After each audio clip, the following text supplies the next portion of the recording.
بسم اللہ الرحمن الرحیم۔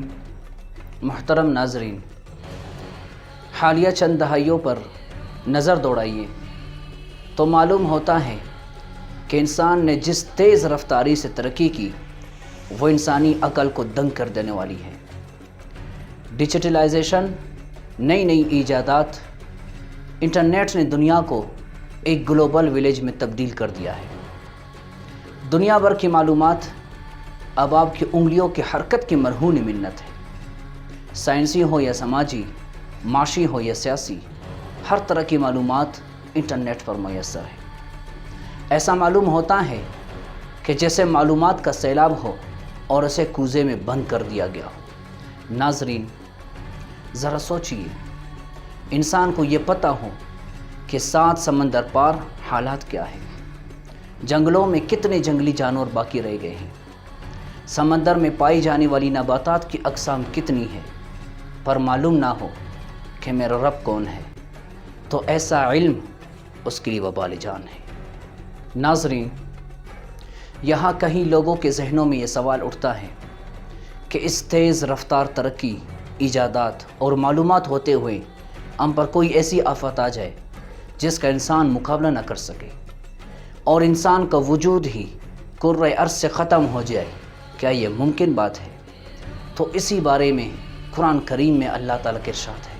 ہم تو ان سے پہلے بہت سی جماعتوں کو غارت کر چکے ہیں جو ساز و سامان اور نام و نمود میں ان سے بڑھ چڑھ کر تھی۔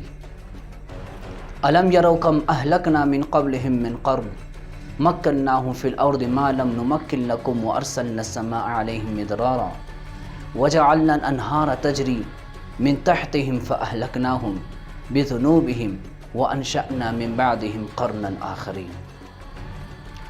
کیا انہوں نے نہیں دیکھا کہ ہم نے ان سے پہلے کتنی ایسے قومیں تباہ و برباد کر دیے جن کو ہم نے زمین میں ایسا اقتدار دیا جیسا تمہیں نہیں دیا۔ ہم نے ان پر آسمان سے موسلادھار بارشیں برسائی اور ہم نے ان کے کھیتوں اور باغوں کے نیچے دریا بہائے، پھر ہم نے ان کے گناہوں کی پاداش میں ان کو تباہ و برباد کر دیا، اور ان کے بعد ہم نے ایک دوسری قوم کو پیدا کر دی۔ ایک اور جگہ اللہ تعالیٰ ارشاد فرماتے ہیں، اولم یہد لہم کم اہلکنا من قبلہم من القرون یمشون فی مساکنہم ان فی ذلک لآیات افلا یسمعون۔ اور کیا اس بات نے ان کی رہنمائی نہیں کی کہ ہم نے ان سے پہلے کتنی قومیں ہلاک کر دیے جن کے رہائشی مقامات میں چلتے پھرتے ہیں؟ بے شک اس میں ضرور نشانیاں ہیں، تو کیا یہ نہیں سنتے؟ تو ان آیتوں سے پتہ چلتا ہے کہ سب سے زیادہ طاقتور وہ اللہ پاک کی ذات ہے۔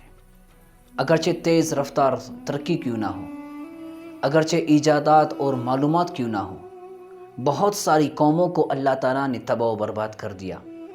ان قوموں میں سے ایک قوم عاد کی مثال ہے، جیسا کہ اللہ تعالیٰ نے قوم عاد کے متعلق ارشاد فرمایا، اور یاد کر عاد کے بھائی یعنی ہود علیہ السلام کو کہ جب کہ اس نے اپنی قوم کو احقاف میں ڈرایا، اور حال یہ ہے کہ ان سے پہلے اور پیچھے ڈرانے والے گزر چکے تھے، یہ کہ اللہ کے سوا کسی کی عبادت نہ کرو، بے شک میں تم پر بڑے دن کے عذاب کا اندیشہ کرتا ہوں۔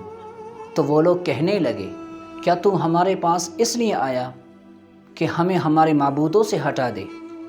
سو تو جس کا ہم سے وعدہ کرتا ہے تو اسے لے آ اگر سچوں میں سے ہے۔ انہوں نے جواب میں فرمایا کہ علم اللہ ہی کے پاس ہے، اور میں تمہیں وہ بات پہنچاتا ہوں جو میں دیکھ کر بھیجا گیا ہوں، اور لیکن میں تمہیں دیکھ رہا ہوں کہ تم جہالت کی باتیں کر رہے ہو۔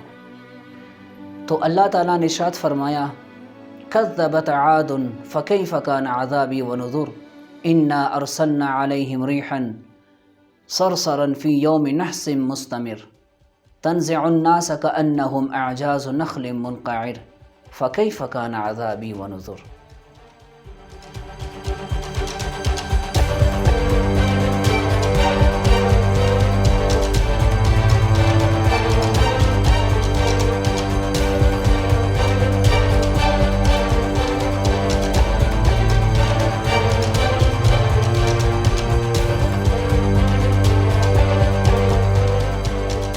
جھٹلایا قوم عاد نے، سو کیسا ہوا میرا عذاب اور میرا ڈرانا۔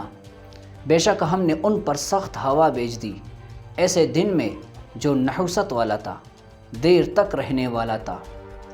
وہ ہوا جو لوگوں کو اکاڑ کر پھینک رہی تھی، گویا کہ وہ اکڑی ہوئی کھجوروں کے تنے ہیں۔ سو کیسا ہوا میرا عذاب اور میرا ڈرانا۔ قوم عاد اصل میں حضرت نوح علیہ السلام کی چوتھی پشت سے تھی۔ یہ قوم بڑی زور آور اور بڑے بڑے قد و قامت اور جسمانی قوت میں لاسانی تھی۔ پہاڑوں کو تراش تراش کر بڑے بڑے ستون اور گھر بنا لیا کرتے تھے، جیسا کہ اللہ تعالیٰ نے سورۃ الفجر میں ارشاد فرماتے ہیں، کیا آپ نے نہیں دیکھا کہ آپ کے رب نے قوم عاد کے ساتھ کیسا سلوک کیا، جو اہل ارم تھے اور بڑے بڑے ستونوں کی طرح دراز قد اور اونچے محلات والے تھے۔ گویا یہ قوم اس دور کی سپر پاور قوم تھی۔ اسی غرور و تکبر میں خدا وحدہ لا شریک کو چھوڑ کر شیطانی پیروی میں اپنے ہاتھوں کے بنائے ہوئے بتوں کو اپنے مرضی کے مطابق پوج رہے تھے۔ انہی میں پروردگار عالم جل جلالہ نے اپنے فضل و کرم کے ساتھ حضرت ہود علیہ السلام کو مبعوث فرمایا۔ حضرت ہود علیہ السلام عاد کے سب سے بہترین معزز فرد تھے۔ ناظرین، قوم عاد کا قصہ یوں ہوا کہ شاہ عبدالعزیز محدث دہلوی رحمۃ اللہ علیہ نے اپنی تفسیر فتح العزیز میں یوں بیان کیا ہے کہ قوم عاد کے 70 آدمی جب مکہ مکرمہ بارش مانگنے کے واسطے گئے تو قوم عمالقہ وہاں آباد تھی۔ اس وقت مرصد کی قوم غالب تھی۔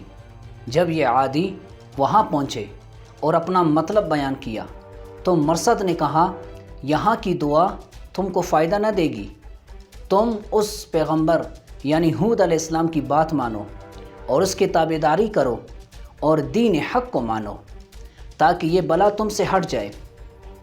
عادیوں نے کہا کہ اگر ہم اپنے مطلب کے بغیر واپس جائیں گے تو ہم کو ہماری قوم ذلیل کرے گی۔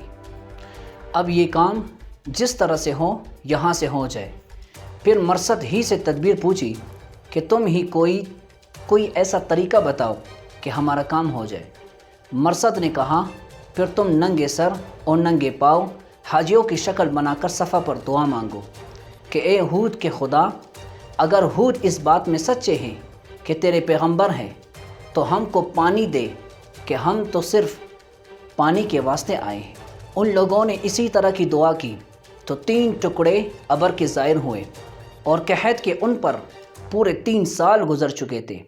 جب انہوں نے سیاہ ابر کو اختیار کیا تو ابر کا وہ ٹکڑا اوپر سے ان کے ملک کی طرف جا رہا تھا اور اس کے نیچے نیچے یہ لوگ اپنے ملک کی طرف جا رہے تھے۔ جب شہر کے قریب پہنچے تو کچھ آدمی انہوں نے آگے روانہ کیے کہ جلدی پہنچے کہ لوگ اپنے اپنے تالاب اور حوضوں کو صاف کریں اور کھیتی کا سامان بیج وغیرہ درست کریں اور خوش رہیں، یہ بدلی ہمارے خواہشوں کے مطابق برسے گی اور شہر کے لوگوں کو خوشخبری دے دو۔ حضرت ہود علیہ السلام نے لوگوں سے کہا کہ یہ بدلی نہیں، یہ بلا ہے۔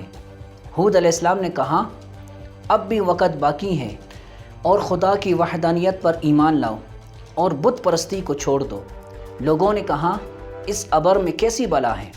ہود علیہ السلام نے کہا، اس میں آندھی اور طوفان ہے، اس میں سے ہوا چلے گی اور تمہارے مکانوں اور تم کو نیست و نابود کر دے گی۔ قوم عاد والوں نے جواب دیا کہ تم تو ہمارے زور اور قوت کو جانتے ہو، پھر ہم کو ہوا سے ڈراتے ہو اور اس کی شدت اور تندی سے ڈراتے ہو۔ اسی گفتگو میں تھے کہ ابر ان کے شہروں کے کناروں پر آ پہنچا اور طوفانی ہوا چلنا شروع ہوئی۔ حق تعالیٰ نے اس باد عقیم کو چھوٹے طبقے زمین سے ایک بیل کی ناک کے برابر چھوڑا تھا جو قوم عاد پر مسلط کر دی تھی۔ وہ ان فرشتوں کے قابو سے نکل گئی تھی جو ہوا پر مسلط اور اس کے نگہبان تھے۔ اس ہوا کی تندی اور شدت کو دیکھ کر عادی لوگ اپنے مضبوط و مستحکم مکانوں میں گھس گئے اور مضبوط رسیوں سے آپس میں ایک دوسرے کو باندھ دیا، اور اپنے جانوروں کو بھی مضبوط زنجیروں سے باندھا، اور گھر والوں کو اونٹوں کے کچاووں میں بٹا بٹا کر باندھا، لیکن اس قہر کی ہوا نے ان اونٹوں کو کچاووں سمیت اٹھا اٹھا کر زمین پر دے مارا۔ اسی طرح وہ ہوا اٹھا اٹھا کر مرتی رہی۔ ابن جریر رحمۃ اللہ علیہ اور دوسرے مفسرین نے روایت کی ہے کہ وہ لوگ اتنے طاقتور تھے کہ باوجود اتنی شدت کی ہوا کے بھی کہ اٹھا اٹھا کر مارتی رہیں، پھر بھی 7 دن تک زندہ رہے۔ 8ویں دن آخری بدھ کو وہ سب بے جان ہو گئے۔ پھر ہوا نے ان کی لاشوں کو اڑا کر کاری دریا میں ڈال دیا۔ ناظرین، ایک اور قوم کہ جن کا نام قوم سمود ہے، کہ جن کے متعلق اللہ تعالیٰ نے ارشاد فرمایا، اور ہم نے قوم سمود کی طرف ان کے بھائی صالح کو بھیجا۔ اس نے کہا، اے میری قوم، اللہ کی بندگی کرو، اس کے سوا تمہارا کوئی معبود نہیں، جس نے تم کو زمین سے پیدا کیا اور پھر اسی میں تم کو بسایا، بس اسی سے بخشش مانگو اور اسی کی طرف رجوع کرو۔ لوگوں نے کہا، یعنی اے صالح، پہلے تو ہم کو بڑی امیدیں تجھ سے وابستہ تھی، پھر کیا تو ہم کو روکتا ہے ان معبودوں سے کہ پوجا کرتے تھے ہمارے باپ دادا؟ ہمیں تو بڑا شک ہے جس طرف تو ہم کو بلاتا ہے۔ وَلَقَدْ كَذَّبَ أَصْحَابُ الْحِجْرِ الْمُرْسَلِينَ وَآتَيْنَاهُمْ آيَاتِنَا فَكَانُوا عَنْهَا مُعْرِضِينَ۔